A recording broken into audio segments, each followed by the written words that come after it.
Pessoal, boa tarde a todos. Me ouvem bem? Boa tarde. Estou me ouvindo sim. Joia. Boa tarde. Sim, tá ótimo o áudio.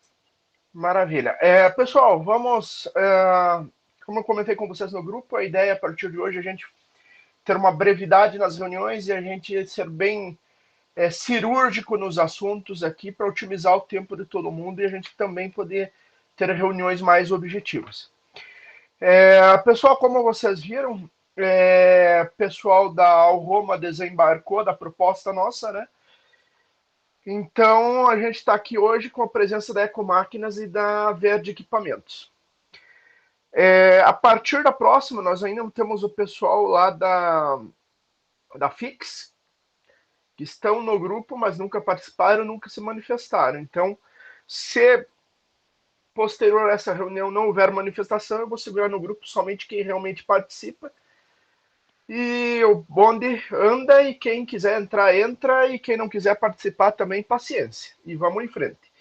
Se vocês tiverem alguma opinião sobre como que a gente pode tratar a situação do pessoal que não está aderindo à proposta, vocês fiquem bem à vontade para se manifestar, porque eu tenho certeza que isso no médio prazo vai surgir efeitos.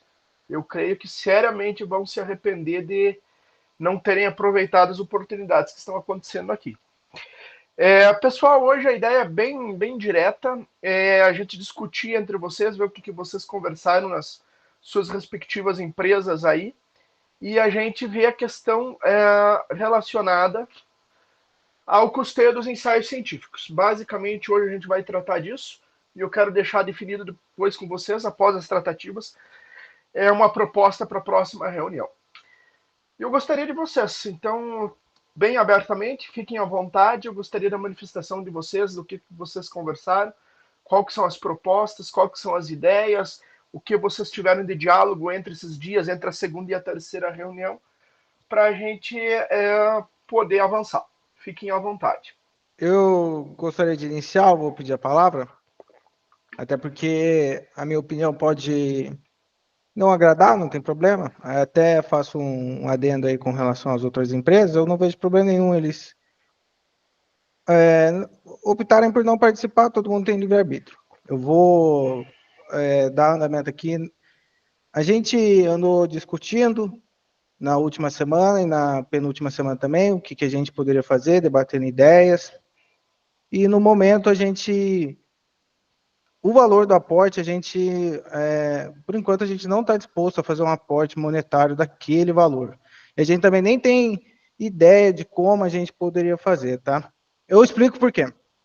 Como eu disse anteriormente, o que a gente quer aqui? Qual que é o nosso objetivo, né? A gente ficou discutindo bastante isso. Qual que seria o nosso objetivo?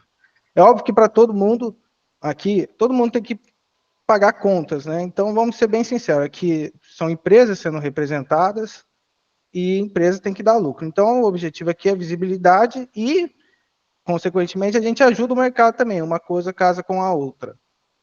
A gente acredita que a gente consegue conseguir isso de forma mais eficiente do que essa norma. A norma é de longuíssimo prazo. Várias coisas podem acontecer no desenvolvimento da norma. Por exemplo, se os testes falharem, a gente teria que fazer uma série de ensaios, né? A gente não acredita que esses sejam só os ensaios sejam os únicos custos. A gente acredita que vai aparecer mais custos futuramente. Então, vai agregando.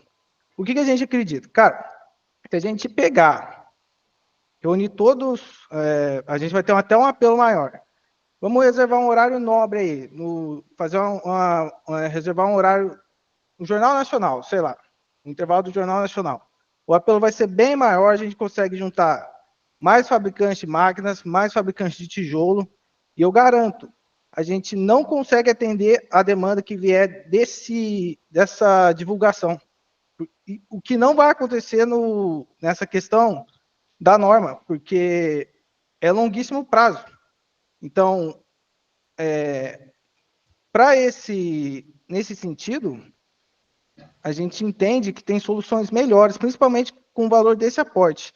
Isso não significa que a gente está fechando a porta, tá? Eu queria deixar bem claro. A gente tem aqui o nosso tempo para disponibilizar. Se precisar de alguma outra coisa, se tiver ideia, se tiver proposta, pode trazer para a gente. Tá tranquilo, a gente aceita. A gente está disposto a conversar, a gente não vai, a não ser que vocês queiram tirar, né? Mas a gente não sai do grupo. Eu queria acrescentar também que eu tive conversando com clientes,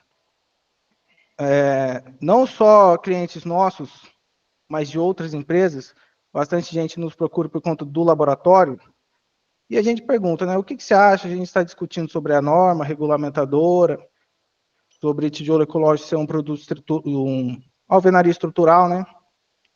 E, cara, muitos nem sabem muito o que dizer, nem sabem muito como isso vai ajudar, né? A maioria deles quer mais máquina. O que me ajudaria aqui seria mais uma máquina, alguma coisa para processar solo. Então, é o que eu toquei no ponto anterior. A gente não acredita que esse seja o caminho ideal. É claro que a gente acredita que seja um passo importante, isso é indiscutível, mas para a gente, no momento, não é interessante esse aporte inicial, esse valor monetário tão alto que pode aumentar futuramente.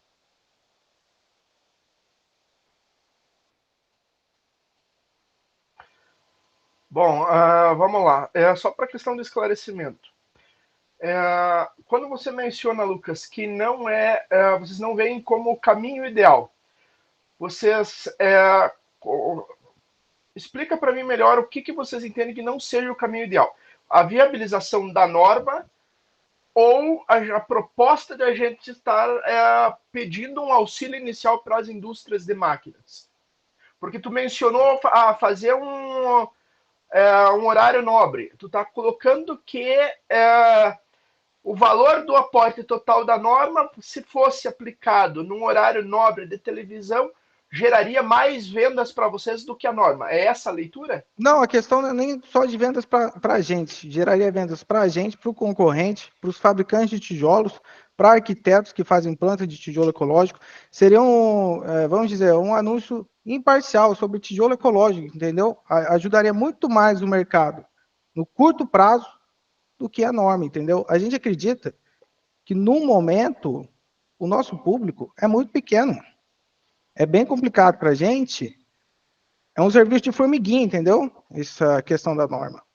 Então, a gente acredita que tem formas melhores de conseguir isso futuramente do que agora. Bom, realmente o trabalho é de formiguinha e a proposta das reuniões aqui, eu quero deixar claro para vocês é o quê? A gente começar a colocar ordem na bagunça, como a gente vem falando desde a primeira reunião. Então, hoje é a última reunião que eu quero tratar com vocês a respeito de custeio de norma. A gente já bateu nesse assunto bastante.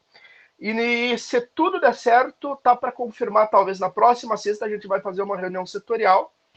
E se não for na próxima sexta, em alguns dias. Mas bem logo a gente vai fazer para apresentar essa tabela e toda a situação dos ensaios pro setor. Porque o que acontece? O nosso setor é leigo. Como vocês conhecem, o pessoal tem um desconhecimento absurdo da parte técnica e a gente sabe que falta disso. Porém, tem empresas que se destacam no setor que eles cobram a questão de regulação de mercado, a questão de normalização, todo esse processo é voltado à parte mais técnica em relação a isso. Então, quando eu fiz a proposição das reuniões aqui, o principal objetivo era o quê? Não chegar lá na reunião setorial, que vai ser a próxima, sem ter tido um contato com as indústrias, porque a primeira pergunta que vai ser feita lá vai ser essa. Olha, o que as indústrias de máquinas estão fazendo por isso? Qual que é a visão das indústrias de máquinas? Então a gente optou por fazer o contrário. A gente já vai para a reunião setorial com o pessoal das indústrias de tijolos, já com o posicionamento de vocês. Agora, cada um está tomando uma posição diferente. A Jarfiel Saara já boicotou desde o começo, desde a proposta. Estão entregando os bets. A Alroma confirmou a primeira reunião, não participou. A segunda ficou uma confirmação meio assim, vou ver, não vou, não vieram. Saíram do grupo e se desvincularam do processo. Agora nós temos a manifestação da Verde em relação a isso, e eu quero deixar claro uma coisa, não quero nem colocar o valor total. Então o que nós estamos pleiteando hoje aqui talvez, deixa eu puxar aqui para vocês.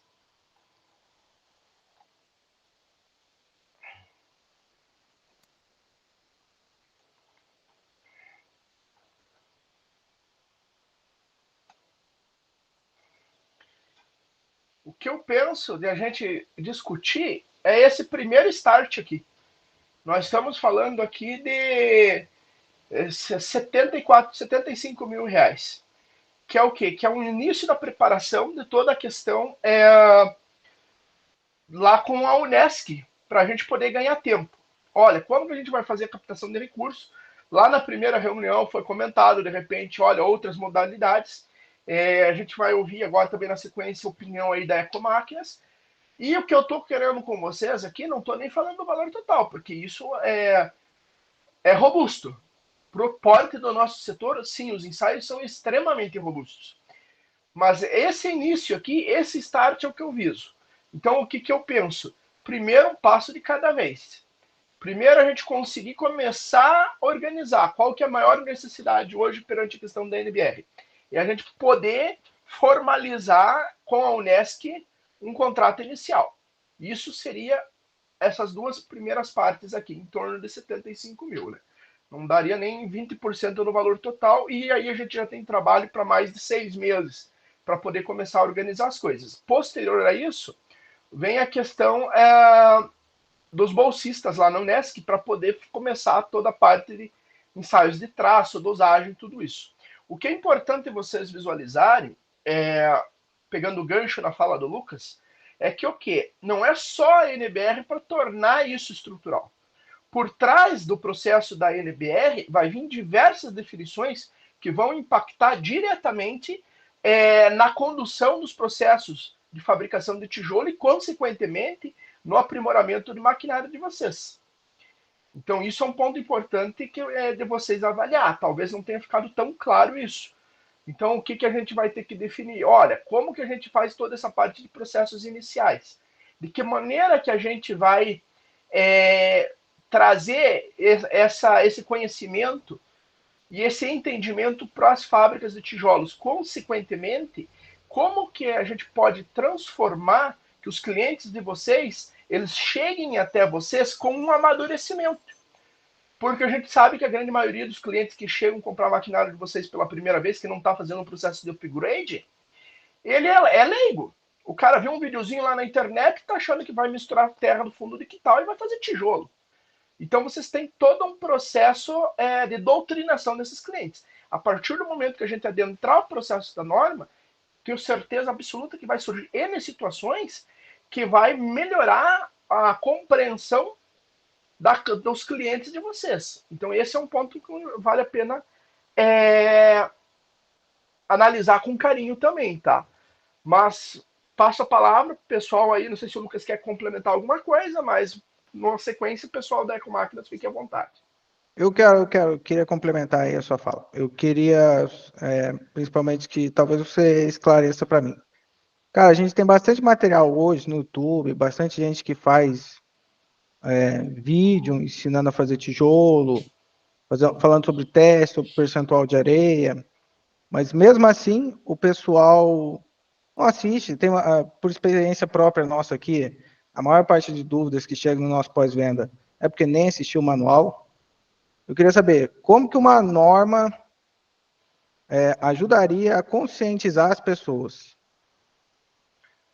Bom, primeiro que é o seguinte, a questão da norma vai setorizar, como a gente vai estar pegando a primeira parte do componente se tratando do tijolo, isso vai trazer um resultado mais imediato na parte de definição de maquinário e chão de fábrica. Por quê? Porque a gente já vai... Hoje, qual que é o critério que os clientes de vocês abrem concorrência? Preço. Nada mais do que isso. É o menor tijolo, dane-se a qualidade. O cliente que vai comprar tijolo hoje é preço, porque ele não tem um parâmetro, não tem um balizador para tratar essa situação. Com a questão do início do processo de normatização, não precisa nem a norma ficar pronta para isso acontecer. Como a gente está querendo fazer as reuniões frequentes com vocês aqui, a gente vai fazer lá nas setoriais também. Reuniões mais curtas e mais enxutas e com uma periodicidade maior, que a gente levou quase mais de 6 meses entre uma reunião e outra. Então a gente está pensando em pelo menos uma a cada 60 dias. Para o quê? Para começar a criar esse processo de amadurecimento com eles. A partir daí, quando é um trabalho de formiguinha também, não deixa de ser. Mas quando o pessoal começar a criar consciência que eles têm que fazer esse amadurecimento, vai passar uma peneira em todo o setor. O cara que não tem visão de qualidade de tijolo vai ficar fabricando lá e vendendo no preço e não vai ter lucratividade nunca. A partir do momento que a gente começar a bater firme nisso, o cara vai ter que começar a pensar e vai ter que começar a produzir. O que ele vai precisar para produzir um tijolo de 4 MPa e o que ele vai precisar para produzir um tijolo de 6 MPa. E aí a gente já vai começar a criar um processo de amadurecimento do setor antes de sair a norma. Porque não adianta a gente criar um processo de norma, isso é uma preocupação que a gente discute lá nas reuniões da comissão da BNT, que ela seja uma norma que ela venha simplesmente travar o mercado. Então ela tem que ser uma norma que ela seja efetiva. Ou seja, ela aprimora o mercado, ela crie processos de regulação desse mercado e melhore o faturamento das indústrias. Então, a partir do momento que isso começar a acontecer, o pessoal vai ter que melhorar. Então, o cara que às vezes está lá com uma maquininha pequena, ele vai ter que fazer um upgrade do equipamento dele. Ele vai ter que pensar nos processos da indústria dele. E o que isso tudo resume? Faturamento lá nas indústrias de tijolo. Se o pessoal lá não faturar e não tiver resultado, vocês vendem menos máquinas. Então, a partir do momento que o pessoal tem uma conscientização de processo e amadurecimento, que isso vai ser feito lá nas reuniões setoriais, vocês vão ver essas abordagens, que vocês acompanham lá, vocês vão ter essa percepção. Talvez agora de início esteja um pouco difícil ter esse amadurecimento. Então, assim, o que eu vejo? Eu sou visionário com o setor. Então, eu estou visualizando o negócio para daqui 5 anos. Então, o que acontece? A gente precisa começar a mexer com isso para a gente começar a colocar uma cultura para o cara. Aí a gente vai bater em mídia, tem alguns assuntos que a Ecomáquinas vai abordar aí agora, que a gente trabalhando isso, eu sou um dos que eu vou começar a me manifestar em redes sociais. Já faço isso há algum tempo e não tenho receio algum de dar paulada. Porque uma coisa é o pessoal gravar videozinho querendo ensinar. Tem um monte de gente querendo surfar na onda do tijolo, do solo cimento sem conhecer o mercado. Agora, qual que é o detalhe? A partir do momento que a gente começar a orientar esses profissionais, e principalmente engenheiros e arquitetos, que a primeira premissa que ele vai construir uma obra é definir a qualidade do tijolo dele, vai passar uma peneira no setor. O pessoal que não tem qualificação e o pessoal que está melhorando o produto. Consequentemente, vai melhorar o mercado, vai melhorar o processo de vendas de equipamentos e máquinas e aprimoramento desses maquinários também. Eu gostaria de comentar bem rápido, tá? Fica à vontade. A gente não enxerga dessa forma e, assim, eu queria que fosse uma conversa bem tranquila, tá? Claro, não com pensar certeza. que nós estamos, tá? Porque a gente já tem uma norma bem mais flexível, bem mais tranquila, 2 megapascal, não é difícil fazer. E a gente não, como eu disse, o laboratório recebe muitas poucas pessoas. É uma porcentagem muito baixa do que a gente estipula para vendas de máquinas, não só a nossa, né, claro, de outros fabricantes também. É uma porcentagem muito baixa que vem no laboratório e sempre, na maior parte das vezes, é para a pessoa comercializa tijolo, né? Quando a pessoa compra uma máquina para construir a casa própria, que é grande parte do mercado, quase nunca eles procuram um laboratório. Então, a gente não acredita que uma norma mais rígida, que é 4 megapascal, 6 megapascal, que, convenhamos, não é muito fácil fazer um tijolo com essa resistência, né?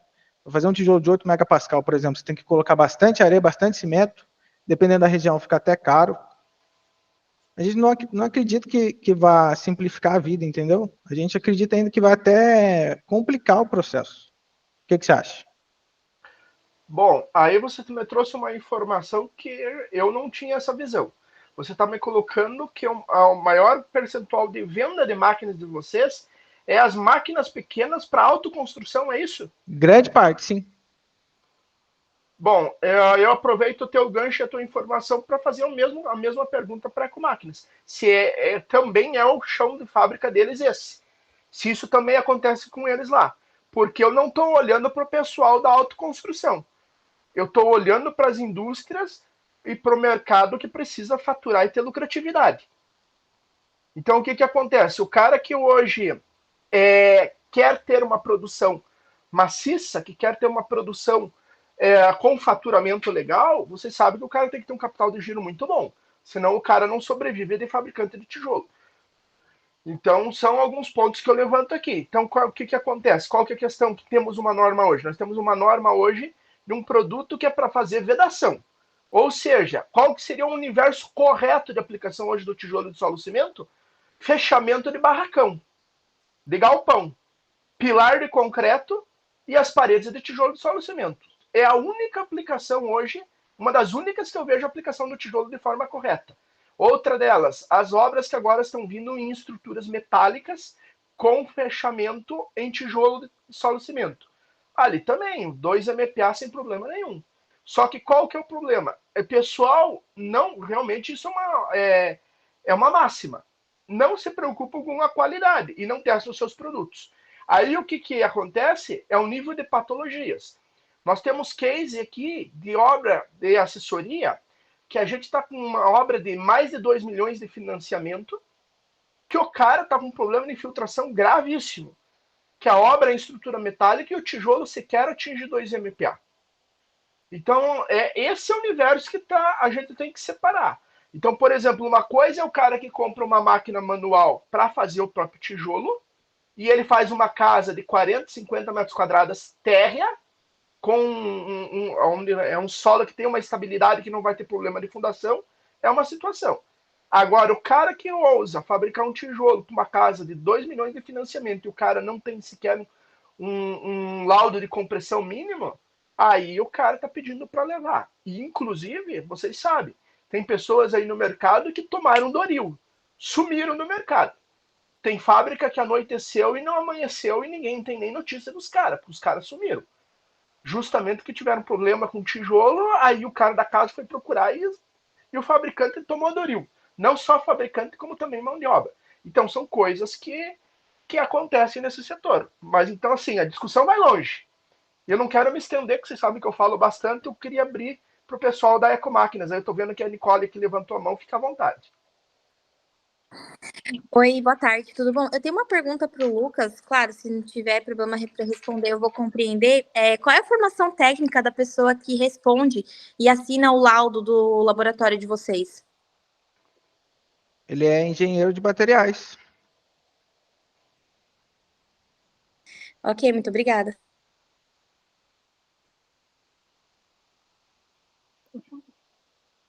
Então, Mike, eu entendo totalmente a colocação do Lucas, só que discordo na grande parte, porque se a gente não tiver uma posição grande, a gente nunca vai ser grande, a gente vai sempre ser um produto informal. Agora mesmo, nós estamos com todo esse problema no Rio Grande do Sul, vai sair um pacote de investimento para a reconstrução do Rio Grande do Sul.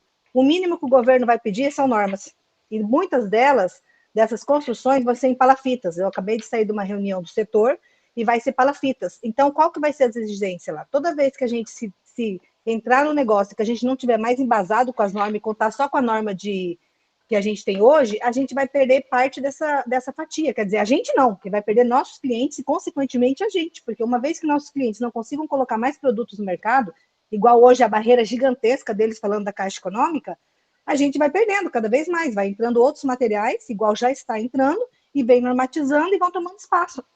E a gente sempre vai ficar com aquele produto informal. Eu acho o seguinte, é pesado para as empresas, extremamente pesado, principalmente nesse momento. Pelo menos nosso, é difícil pagar, mas eu acho que a gente tem que se ajudar e fazer um esforço, entendeu? A norma é extremamente importante para os nossos clientes e, consequentemente, para nós. Até por questão de segurança. A gente não tem caso, igual o Mike falou ainda, de desastres sério com tijolo ecológico. A partir do momento que o primeiro acontecer, aí a gente vai ser massacrado em todas as mídias. E aí não vai ter nem gastando todo esse dinheiro para limpar o nome, vai demorar a limpar. Então, eu sim, a nossa empresa, a posição é ficar firme e estar batalhando junto em conseguir a norma. Se todo mundo sair e abandonar o barco, vamos tentar reunir aqui força de saber como que a gente vai estar nesse primeiro passo, mas a gente não vai desistir, não. Inclusive, hoje, em qualquer setor, eu, como engenheira mecânica, posso dizer isso mesmo. Parafuso, porca, cimento, qualquer coisa que você vai colocar em qualquer lugar tem norma. Então, isso é muito importante para manter, né, a qualidade e a segurança para quem vai estar usando. E como a gente vai ter esse speech, que eu igual várias vezes, inclusive até a empresa de vocês, Lucas, falam que dá para construir 3 pavimentos, como que a gente vai pôr 3 pavimentos se a gente não tem uma norma estrutural? Então, a gente vai ter que começar agora, as empresas, a parar com esse nosso marketing, né? Olha, cliente, o senhor pode fazer 3 pavimentos usando a própria estrutura de tijolo. Então, a gente vai ter que combinar todo mundo e parar com isso. Não dá para um colocar e outro não, porque senão depois vai vir coisas mais sérias, entendeu? Lucas, pode ter certeza, a nossa empresa vai ser penoso pagar isso aí, realmente, entendeu? Nós não somos uma empresa conforme as pessoas pensam, não. Nós somos uma empresa pequena, temos muita tecnologia, mas somos uma empresa pequena e estamos batalhando muito para se manter no mercado, eu acredito, como qualquer uma das empresas. Acredito que seja assim, entendeu? Pelo menos a nossa realidade é essa. Porém, quando a partir do momento que a gente tiver uma norma, eu acredito assim, muito que isso vai, assim como não é só norma, essa reunião que eu tive vai também fora, além da norma, o código sinático. A gente tem que batalhar, a gente não pode só ficar na norma, a gente tem que batalhar que a Caixa Econômica tem o código sinático do tijolo. Para os nossos clientes chegar lá e poder fazer uma casa na Caixa, tem tanta burocracia, só informando o código SINAT. E isso vai, a gente só vai conseguir ter esse código SINAT para a norma estrutural tendo a norma. Senão a gente não vai conseguir, a gente vai ficar nadando na praia sempre, e nossos clientes toda vez, mas financia na Caixa, a gente, financia, depende disso, aquilo. Resumindo, é uma burocracia, financia, mas é um parto, cada caixa é uma caixa, então isso faz com que nós estamos hoje num governo que ele vai priorizar essa questão de autoconstrução, Minha Casa Minha Vida, vários projetos. Porém, esses projetos todos têm que ter norma. Senão, a gente vai ficar de fora só na autoconstrução e só nas construtoras privadas. Entendeu? A gente tem bastante construtora privada, eles têm o seu jeito lá, mas pelo contrário, a norma ela ajuda mais o autoconstrutor, acredito, do que a construção privada, porque ela tem advogados, instrutor, tem como pagar profissionais para segurar qualquer bronca. Já a autoconstrução, daquele cara que compra uma máquina para fazer 2, 3 casas para vender, ele vai ser bem prejudicado se a gente não batalhar e tirar essa norma para ele. Eu queria responder, depois, se vocês quiserem responder também, a gente continua a conversa. Sobre a questão de construir com 3 pavimentos, 4, 5, construir um prédio de tijolo ecológico, a gente não depende de uma norma para fazer isso. Como você mesmo disse, né? A norma ajudaria. Mas se tiver projeto do engenheiro civil responsável, está resolvido, entendeu? Não é necessário a norma para fazer isso. E com relação à Caixa, o financiamento, eu concordo, é bem complicado o financiamento da Caixa, cada região tem as suas normas, cada região pede uma coisa, mas na maior parte, pelo menos do que eu vejo, tá? Aí eu já não sei, não é minha especialidade, não é minha área dentro da Verde. A maior parte dos financiamentos que eu vejo que não aprova é porque o tijolo está à vista. E a Caixa, não é porque é tijolo ecológico, é porque a Caixa considera que é obra inacabada, entendeu? Podia ser tijolo baiano, podia ser bloco de concreto, se estivesse à vista, a Caixa Econômica ela não financia, porque para eles é obra inacabada, entendeu? É assim que eu vejo. Bom, vou pegar um gancho aí antes, o seguinte, em relação à questão do acabamento da Caixa. Qual que é a forma hoje de passar uma obra no financiamento da Caixa com solo cimento liso? Pilar, viga, concreto armado, fechamento, tijolo de solo cimento e reboco. Tá? Para vocês terem uma noção da gravidade que está a situação, eu participei de uma reunião da comissão de pau a pique. O pessoal da comissão de norma de pau a pique estão discutindo o reboco do pau a pique por causa de Caixa Econômica. Então veja bem, o que eu tenho que deixar claro para vocês. Não sonhem que a norma vai resolver o problema da Caixa para financiar obras sem reboco, que não vai. Nesse ponto, eu tenho que concordar e tenho que ser bem direto com vocês aqui, tá? Então, o que acontece? A gente está entrando num nível de assuntos aqui que chegou bem como eu gostaria que a coisa acontecesse.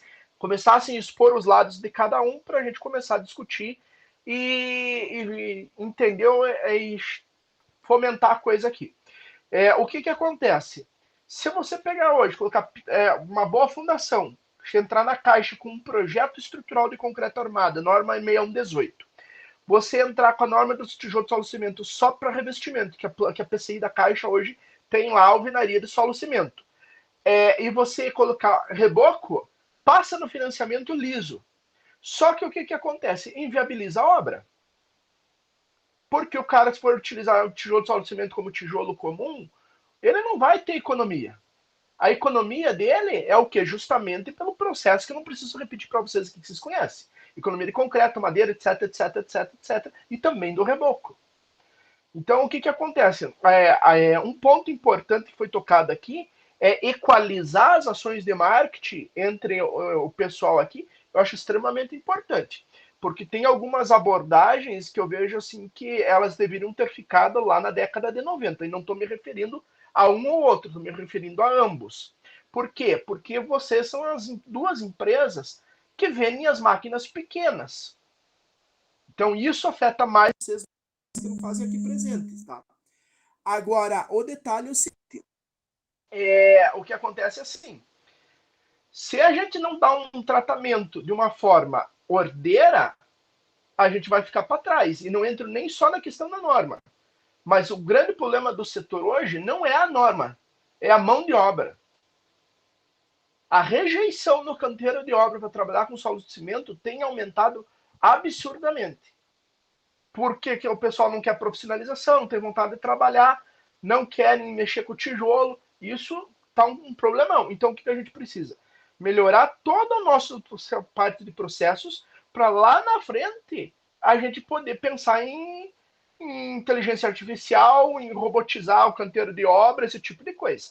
Agora, eu mandei uma provocação esses dias lá no grupo nosso aqui das indústrias a respeito justamente disso. No nosso grupo aqui não, lá no grupo da NBR, que quem que bate bastante hoje sobre sistemas construtivos no Brasil é o Roberto Justus. E eu parafraseio ele várias vezes sobre o seguinte, tem um monte de gente batendo no nosso. Steel Frame é um deles. Roberto Justus, para quem não sabe, é sócio da maior empresa de steel frame no Brasil. E ele fala muito que o tijolo ficou na década de 60.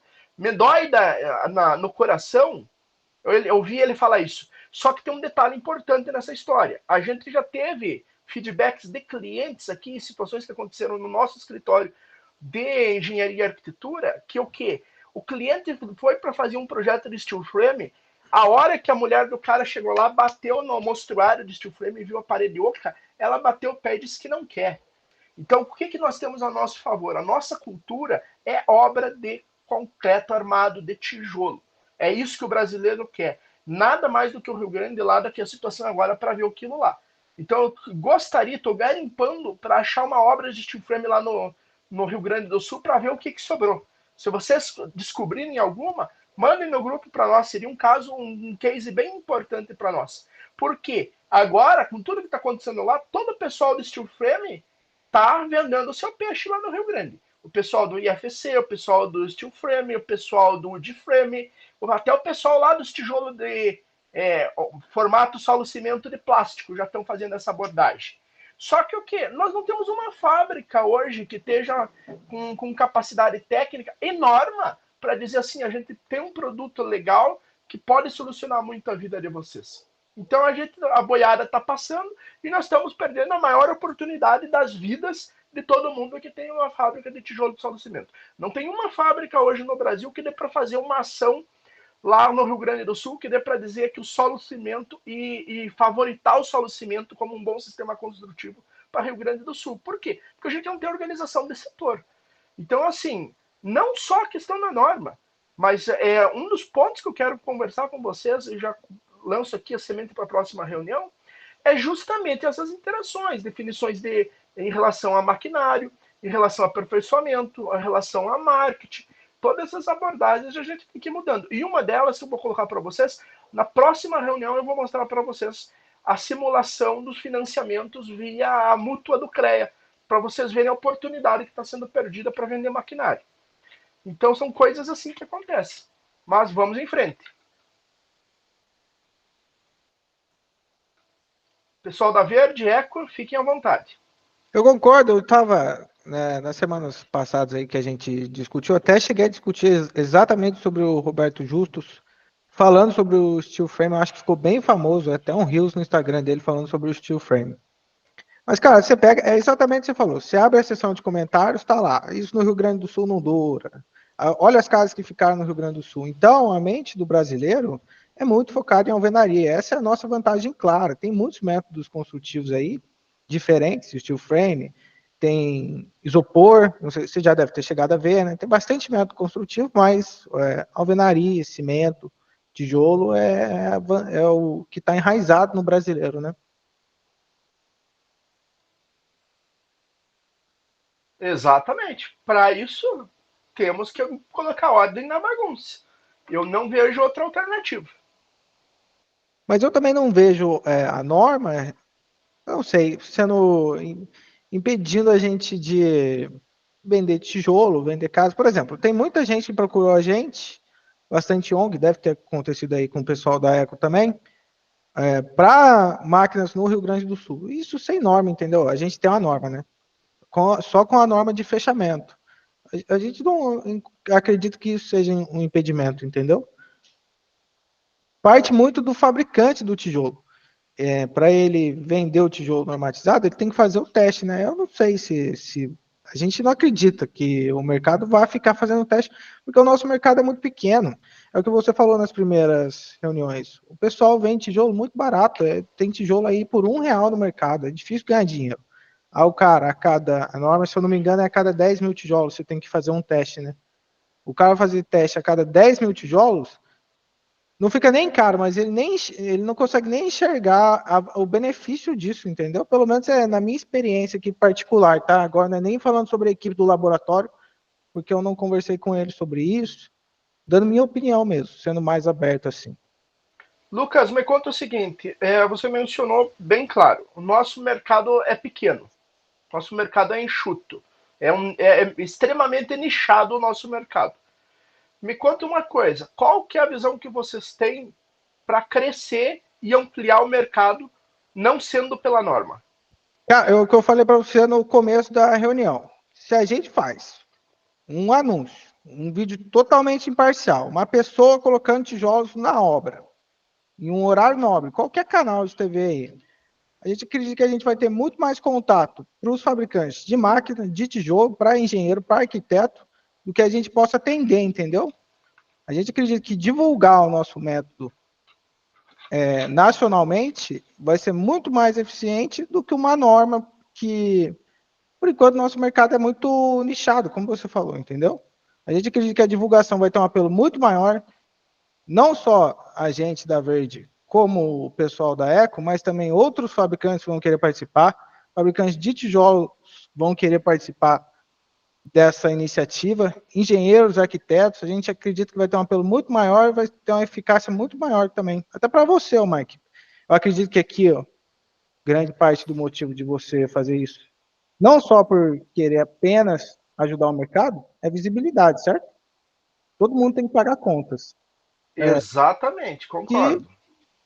seria muito melhor para todo mundo, entendeu? A gente não está vendo só do nosso ponto de vista. É claro que a gente vê o nosso ponto de vista, mas o nosso ponto de vista se enquadra com os outros. Tá, agora vamos pensar numa situação. Se fala em uma reportagem a nível nacional. A gente já teve, pelo menos, conheço duas reportagens para os dois lados. Uma detonando o tijolo de solo cimento, que passou na Rede Globo, e teve uma reportagem no Nordeste falando bem do tijolo de solo cimento, também de uma filial da Rede Globo. Duas reportagens dos dois nichos que expuseram isso de uma forma muito clara. Pro bem e pro mal.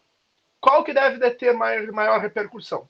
Ruim. O que eu coloco? Avião não vira notícia quando voa, só quando cai. Vamos pensar assim. Vamos procurar a sua casa de steel frame lá no Rio Grande. Vamos procurar ver se teve alguma casa de solo cimento pela enchente, para a gente ver, avaliar as patologias. E aí eu pergunto, hoje os financiamentos da Caixa Econômica ou qualquer outro banco, seja banco privado ou Banco do Brasil ou consórcio, normalmente você é obrigado a colocar um seguro no imóvel para você dar a garantia no imóvel. Aí vamos pensar o seguinte: toda aquela situação do Rio Grande, uma seguradora vai custear uma indenização no imóvel que foi afetado 100%. Vai para a perícia. Um engenheiro homologado para fazer essa perícia vai lá, chega no terreno onde era a casa e encontra e vê que o sistema construtivo não era alvenaria convencional, era solo cimento. E o engenheiro invalida um laudo de indenização de seguro porque é um produto estrutural não normatizado. E daí, como é que fica? Já A pensaram casa tem nisso? projeto? Pode ter projeto e pode ter a RT tudo legalizado, averbado, toda a documentação bonitinha. Eu não acredito que o seguro vai invalidar se tiver projeto e ART. Mas o sistema. Me conta uma coisa, quando vai fazer uma perícia num carro que deu sinistro, o que a perícia avalia? Se o carro, a documentação do carro está íntegra, ou se o carro, os danos do carro e o que ocasionou o acidente, esse tipo de coisa. Os Ninguém vai dois, né? atrás do, Acredito que os dois. ninguém vai atrás do engenheiro mecânico do carro, da fábrica, da montadora, para pagar um seguro de auto. Não, tudo bem, mas o projeto não seria necessariamente do carro, né? Não seria da máquina, seria da casa. Eu Tudo acho que, bem? eu acho que a comparação Mas não aí foi muito vamos. feliz, entendeu? Porque um Não, é mas. produto e o outro não, o outro é imóvel. Uai, Teria que ver temos dois. o que o seguro pede, ué. É muito Temos simples dois isso. produtos. Ou ainda vou além. Vamos colocar que o seguro invalida o laudo. Pegue o projeto, pegue a documentação e veja, olha, o engenheiro X, o João, executou a casa aqui, o projeto de concreto armado e foi executado com solo cimento. E ele joga nas costas do engenheiro, do É, executor de obra. E aí como é que fica? mas Esse cara vai aí, construir de novo com solo cimento? Já imaginou a repercussão disso? cara, mas aí ele tá dando, você tá pegando um caso, o cara tá dando os passos totalmente errado, né? Ele pega um projeto de um jeito, constrói de outro, não tem como defender ele. Mas como é que ele vai tirar uma RT hoje de tijolo de solo cimento para uso estrutural se não tem norma? Qualquer engenheiro pode tirar. É Pode lógico que não vai tirar, ter a norma para se basear, né? mas ele está assumindo o risco. É o que Claro, eu faço hoje nos meus projetos e nas minhas obras. sim, ué. Eu estou assumindo um risco. Mas a situação do Rio Grande abre precedente, né? Coisas para pensar, né? Quem levantou a mão, fiquem à vontade. Mike, é o seguinte, eu tenho mais 15 minutos. Eu não sei se você quer que a Vamos lá. gente que eu coloque para o Lucas ou para Sim, vocês o sim, que, o fique à que já avançou, vontade. tá? Então tá. É o Manda lá. seguinte, eu venho uns 15 dias, eu já vim atrás fazendo reunião com o pessoal do governo para fazer uma demanda de um orçamentária vindo direto do governo para custear a norma. E eles me deram o sinal verde que sim, tem interesse, porque eu apresentei a quantidade de fabricantes de tijolo que tem hoje, quantas pessoas são beneficiadas com a norma. Então, o senador já deu o ok para fazer essa emenda orçamentária, porém, a gente vai precisar ter uma OCIP, ou eu preciso que o Mike envie os documentos mais que comprove que aquela faculdade ela tem uma ligação social, igual você comentou, para que isso se dê andamento. Então, a gente pode ler todo o levantamento de quanto vai custar tudo isso, até com a prévia de erro, que precisar refazer algum laudo, algum ensaio, alguma coisa. Então, eu acho assim, isso, dando certo, seria uma solução para todos, né? Então, não teríamos que desembolsar isso, entendeu? Então, a questão fica encontrar essa OCIP, porque todo recurso vai ser passado para ela. Então, tem que criar uma OCIP, não deu tempo ainda de verificar isso. Qual o tempo de demora em criar uma OCIP? Eu acho que ela tem que ter um tempo, alguma coisa assim. Mas essa vontade de querer fazer esse orçamento já tem o sinal, e a confirmação que eles têm interesse em passar esse repasse para fazer a norma, entendeu? Então, a gente vai ficar nessa demanda de encontrar o CIP. Porque passar tudo para a faculdade, igual o Mike falou, vai ter alguns trabalhos que não são só na faculdade, com outros profissionais que estão paralelo. Então, se a gente mandar todo o recurso para a faculdade, não sei como seria para a faculdade pagar esses profissionais. Eu acho que não ia ter como. Então, vamos ter que ter essa OCIP. Eu não vejo saída. E eu penso que assim, a gente sempre falou muito aqui em questão de associação, eu comentei a respeito de cooperativa e essa Não, informação de Mike, uma mas eles não OCIP, aceitam associação, é só o sim, CIP. exatamente. O que eu comecei a olhar para isso, que uma OCIP pode ser um caminho para organizar o setor, né? Porque o nome diz, né? Organização de Sociedade Civil de Interesse Público. Eu andei dando uma procurada em relação a isso. Pelo que eu vi, o negócio não é tão simples. Tem que validar essa perante o governo para qualificar a entidade como a OCIP. Então não é um processo tão fácil assim. Eu desconheço, não tenho contato com ninguém a respeito do OCIP. Aí, em relação a prever outros ensaios, então, por exemplo, vamos fazer uma rodada de ensaio com tijolo de 15,30. Dobra o valor do investimento. Vamos testar a RCC, mais uma rodada de ensaio. Vamos testar filito, outra rodada de ensaio. Então, são situações aqui que começam a aumentar os valores de forma exponencial. Aí eu pergunto, Mari, tem uma abrangência de valor para fazer essa proposta? 2 milhões e 500. Como? 2 milhões e 500. Então dá para se garantir. Dá para fazer. Inclusive, eu ia fazer o pedido, uma vez que a gente conseguisse, a gente sim incluiu 30 por 15, entendeu? Porque temos muitos clientes hoje que estão trabalhando no 30 por 15. Pensar num orçamento dessa robustez muda a conversa, né? Entendeu? Por isso eu acho que o nosso, tipo assim, o governo ele tem muito dinheiro e tem muitas demandas de interesse, até porque o solo cimento, tijolo ecológico, ele vai atingir o Brasil em todo lugar tem um fabricante, a maioria dos lugares tem um fabricante, entendeu? Então a gente consegue mostrar isso. Então houve esse interesse e o governo tem esse dinheiro. É só a gente montar, é só a gente ter essa OCIP, porque a necessidade a gente já tem. E como comprovar a necessidade também é muito simples, Mike. Você consegue comprovar a necessidade com o grupo que tem lá, né? A gente pode aumentar o grupo, né? Eu mostrei o grupo, a quantidade de pessoas que tem lá no grupo, né? Fora os que não estão nos grupos, né? Então, eu acho que a nossa maior dificuldade vamos arriscar pegar uma OCIP eu até tenho algumas em mente aqui, vamos arriscar pegar uma OCIP de alguém ou vamos montar uma OCIP juntos? Podemos montar uma OCIP junto? Nós, fabricante, não sei, algo assim com você, Paulo, só que aí tem que levantar a demanda de quanto tempo se leva isso, né? Eu posso até ver com o nosso advogado qual o prazo que se tiver um contato de quem tenha domínio sobre essa questão aí, seria importante trazer essa informação. Eu vou te mandar o contato dele e você pode levantar com ele certinho. E aí, quem sabe, assim, seria uma solução, poxa, para todos nós, né? Imagina, ninguém ia ter que dispor de recurso nenhum, ia ajudar a todos, né? Só ia dar nesse momento, estarmos juntos, tipo, só tá a Verde Ecomáquinas? Vamos a Verde Ecomáquinas e você. Não tem como ter.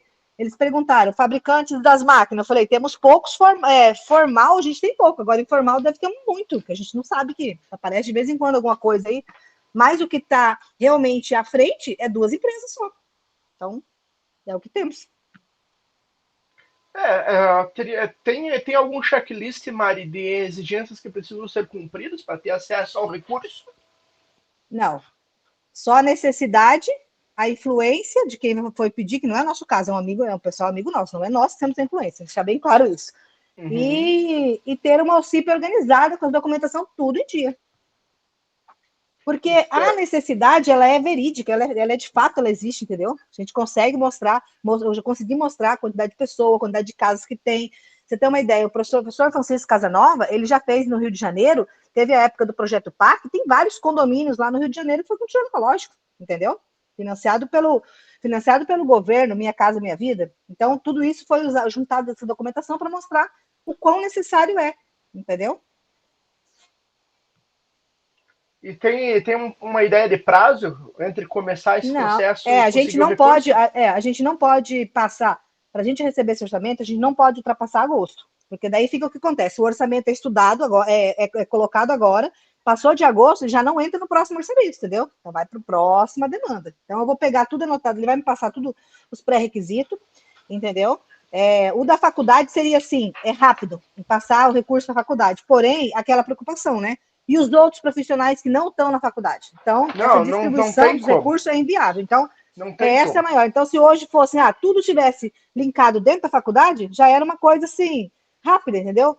Esse pessoal, esses amigos nossos, falou que entre entrar com a documentação e liberar o dinheiro demora 60 dias. Entendeu? Tudo organizado. Né? Agora, não é o caso, porque se a gente se limitar a enviar todo o recurso, primeiro, a faculdade não vai aceitar, porque ela não vai, tipo assim, ela vai querer fazer tudo lá. Ela não vai ter um meio legal de pagar os profissionais envolvidos, entendeu?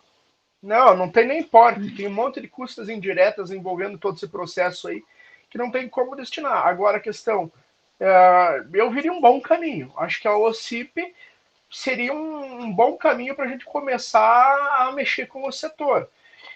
Porque o que acontece? O que a gente não pode correr risco é receber uma verba desse tamanho e essa verba ser monopolizada com interesses particulares de uma pessoa. Ou pingar esse dinheiro na conta de alguma instituição e sumir esse dinheiro, né? Coisa do tipo. Por isso foi ele deixou bem claro, vocês têm que entender muito bem, vocês criam um OCIP, ou você tem que saber, porque hoje tem muito golpe de OCIP, entendeu? Tem muitas OCIP montadas simplesmente para pegar dinheiro, entendeu? Não, e o seguinte, disso, né? Não é um negócio fora do comum. Eu estava dando uma pesquisada, tem milhares no Brasil afora, a gente não ouve falar. Mas a ONG e o OCIP tem absurdamente. Tanto que ONG foi cortado. Esses recursos antes via para ONG. ONG já foi cortado por essa grande fraude, entendeu? Fica o OCIP porque é registrado no Ministério, acompanhado, tem todo um processo de acompanhamento para ela. E mesmo assim tem muita fraude. Então, eu acho assim, Mike, eu acho que é válido a gente dar uma estudada. Eu vou passar o contato depois da pessoa que pode te informar mais sobre ela. Também vou me informar, se o Lucas quiser se informar, como a gente monta uma OCIP. Se tiver interessado em montarmos junto uma OCIP, se isso não demandar muito tempo, né? Temos que ver quais os prazos dela, podemos ir. Se não, vamos trabalhar e encontrar alguma coisa que possa nos suprir. Se não, a outra alternativa é o recurso todo para a faculdade. Porém, eu acho totalmente inviável. Concordo. Outra coisa que eles falaram também, só que eu falei, isso ia voltar ao processo lá atrás, é transferir todo o processo que está sendo feito em Criciúma para uma universidade estadual ou federal. Também eu acho que assim, é retroceder lá atrás, porque a gente sabe que a demanda deles não é igual a uma faculdade particular. Não, esquece. Se a gente depender da instituição estatal, estamos lascados. Não anda. A gente nunca conseguiu fazer isso andar. Dificuldade com equipamento, chega em laboratório, equipamento quebrado. Os projetos de pesquisa ficam pela metade. N situações que vem acontecendo. Né? Resolve os testezinhos básicos, o pessoal faz teste de compressão, alguma outra coisinha. Agora, quando parte para seriedade, aí o negócio complica, né? Mas vamos correr atrás disso. Se a gente conseguir fazer isso, acho que a maior dificuldade hoje para montar uma OCIP seria quem que vai participar dela.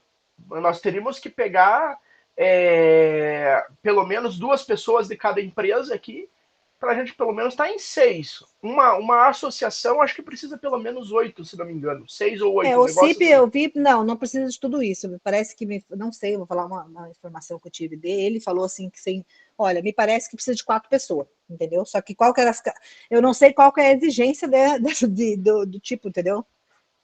Qual que é as outras exigências. Mas, quem sabe a gente, eu vou dar uma olhada, vou perguntar melhor essa semana, e aí a gente pode falar no grupo, ou postar no grupo, né? O que você acha? Olha, é um bom negócio. Agora, se a gente conseguir encontrar um parceiro, que alguém tenha contato e tenha confiança no OCIP, assim, olha, dá para se garantir com esse pessoal e a gente já poder fazer esse primeiro pedido inicial através de uma OCIP que já está constituída, eu acho que seria mais interessante, né? Porque o tempo está passando, nós já estamos falando em agosto, já a gente vai gastar o ano só em captação de recursos, sem contratar nada. Exatamente. Então, se tiver uma breve... Mas ainda assim mesmo que a gente encontre uma OCIP legalizada, eu acho que é interessante a gente validar a proposta da gente constituir uma OCIP entre nós.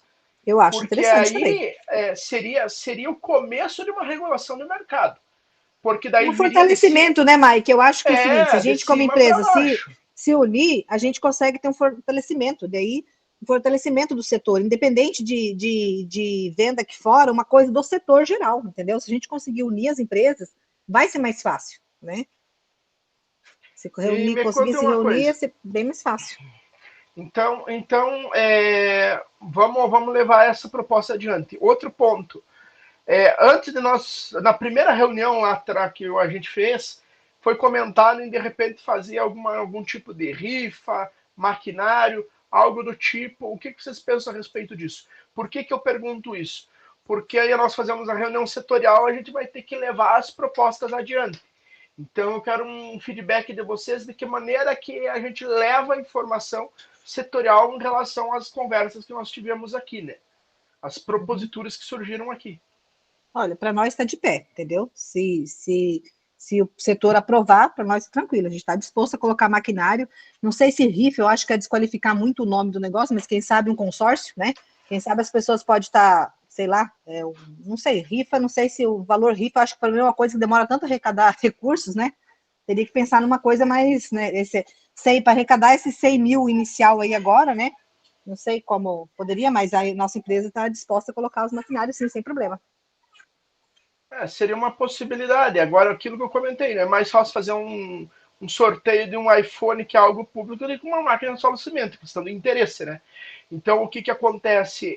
Por que, que eu questiono isso? Porque na reunião setorial, eu vou pegar no pé dos fabricantes de tijolo para que eles comecem a mobilizar margem de faturamento à destinação de ensaios, para colaboração na norma. Então, da forma como eu estou pegando no pé de vocês aqui, eu vou pegar no pé dos fabricantes de tijolos. Ou quem sabe, eu vou dar uma sugestão, que acontece? Mike, deixa eu dar uma sugestão. Quem sabe a gente não destinar maquinário específico, mas sim um valor dentro da empresa para a pessoa gastar no maquinário que quisesse, porque às vezes, quem sabe, a pessoa que tem, ela já tem uma máquina, e ela só precisa de um misturador, ou de uma esteira, ou de alguma coisa que complemente sua fábrica. Então, quem sabe, ao invés da gente disponibilizar um tipo de um equipamento específico, não, um valor X, claro, não estamos falando de um valor baixo, nós estamos arrecadar uma quantia boa, que a pessoa gaste dentro das empresas, entendeu? E eles vão estar comprando não um maquinário, esse seria, como que eu posso explicar? Uma carta de crédito, né? Vamos supor, valendo lá R$ 1.000 cada cota, ela tem lá, vamos supor, 40 mil aqui, 40 mil na Verde, isso já levantaria o valor, né? Quem sabe se outras empresas aceitassem entrar, entendeu? E a gente deixasse livre para a pessoa gastar dentro da nossa empresa o que quisesse. Também seria uma maneira, né? Ou você acha que uma máquina em si é mais fácil? Olha, eu não vejo como solução, entende? Só que o que, que acontece? Eu quero dar uma cortada na dependência das fábricas de tijolo dos fabricantes de máquinas. Porque hoje, nas costas de quem que está toda a responsabilidade? De vocês. Os fabricantes, na cabeça deles, eles pensam que vocês ganham rios de dinheiro vendendo máquina, então quem tem que custear as normas é as indústrias de máquinas. A grande maioria tem uma crença limitante, um pensamento pequeno, e é essa visão que eles têm. Porque não tem noção de custo e formação de preço, e não tem, a grande maioria, vocês sabem, não tem nem noção de empreendedorismo. Então, é uma visão pequena, mas isso acontece. Então, o que, que eu quero? Começar lá nas reuniões setoriais, dar uma podada nisso aí. Olha, conversamos com as indústrias, estamos com proposições, e gostaríamos também que vocês começassem a se mobilizar. Aí um dia eu questionei, comentei a respeito disso em relação num grupo de fabricantes. O pessoal falou: olha, Mike, mas então por que vocês não fizeram a reunião ainda para expor isso? Eu fui cobrado em relação a isso.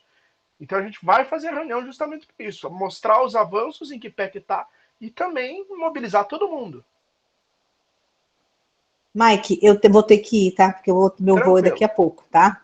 Eu adoraria ficar, mas é que eu vou ter que correr, senão eu vou perder. Joia, mas acho que já deu para a gente encaminhar bem. Sim. Lucas, quer fazer alguma complementação? Não, acho que está bem esclarecido. Acho que é isso mesmo. Mas me conta o seguinte, sobre a questão da possibilidade de maquinário, Lucas, qual que é o pensamento de vocês? Com certeza é mais fácil pra gente. É mais fácil pra gente. Eu posso levar. A ideia é boa, não é ruim não. A ideia é boa. A gente já consegue ajudar também, entendeu? Já a ideia é boa. E questão da OCIP também, se precisar de tempo a gente tem. Como eu falei, a gente não vai colocar o aporte monetário, né? As notas. Agora, tempo, dedicação, a gente está aqui para isso, está para ajudar também. Joia, maravilha. Então acho que começa a coisa a alinhar. Pessoal, qual que é a frequência de reunião que vocês gostariam? Quinzenal, mensal, como que vocês pensam? Para a gente já começar a avançar um pouco mais. O que eu gostaria de começar a tratar na próxima reunião? Mostrar para vocês o que eu comentei antes e também a gente entender um pouquinho mais do chão de fábrica das indústrias de máquinas. Vocês começar a expor as dificuldades que você tem, vocês trazerem as demandas. Então eu gostaria de fazer uma próxima reunião começando a focar nas demandas de vocês, sair dessa vibe de norma, porque até lá a gente já vai ter feito inclusive a reunião setorial. Olha, a periodicidade eu acho que pode ser variável, não necessariamente quinzenal, porque eu acho que nem sempre tem assunto, mas se sempre tiver assunto, pode ser quinzenal, não tem problema. Quando não exigir, pode ser mensal também. Agora, eu não sei se é interessante a gente ficar saindo muito do assunto da norma, assim, a não ser que você esclareça bastante o seu ponto em como ajudaria todo mundo, entendeu? Igual na última reunião passada, eu acredito que a gente, por mais que tenha sido uma discussão saudável, eu acredito que a gente saiu um pouco do ponto da norma, entendeu? Eu acredito que não tenha muito ajudado a gente. Fica longa a reunião, por exemplo, a Mari tem que sair, então acho que se a reunião fosse rápido igual foi hoje, eu acho que ajudaria mais para todo mundo. Não, a ideia é isso, porque a gente já fez uma abrangência legal, mas, por exemplo, fomento. Fomento é um assunto que a gente tem que tratar, tanto para vender tijolo como para vender máquina. Outro assunto que eu já mencionei com vocês, rastreabilidade de máquinas. Então é outro ponto que tem que ser tocado também, né? Então são coisinhas assim que a gente precisaria começar a discutir. Gente, vou ter que ir, tá? Obrigadão Joia, por valeu. tudo, tá? Vou estar à Grande disposição no abraço, grupo, vamos tá? conversando. Estamos juntos. Vamos sim. Tchau, tchau, Lucas. Tchau, Boa Mike. tarde, tchau, tchau. Maravilha. Beleza? Entende, Lucas? Nesse sentido. Não, entendo. Eu acho que até a reunião, se acabando agora, eu acho que está num ritmo bom. Acho que hoje a gente foi direto ao ponto, melhorou Ó, bastante. uma horinha deu pra gente conversar bem e rendeu bem. Um Isso, assunto específico, direto, pontual e vamos mandando. isso, Dois assuntos, pauta resumida, limitada. isso. E o debate bem aberto, eu achei interessante a Isso, reunião de hoje. Eu acho que essa reunião foi a mais frutífera de todas, até aqui. com certeza. Maravilha, acho que fechou. Nicole, quer colocar algum posicionamento? Senão, nossa Não, parte, tranquilo. encerramos aqui. Por mim tá beleza. Muito obrigada, tá? Boa tarde para Fechou, você. então? Beleza, então, gente. Até a próxima. Agradeço a presença de vocês. Mike, obrigado, viu? Boa tarde. Valeu, igualmente. Um ótimo e abençoado Valeu, final de tchau, semana a tchau. todos.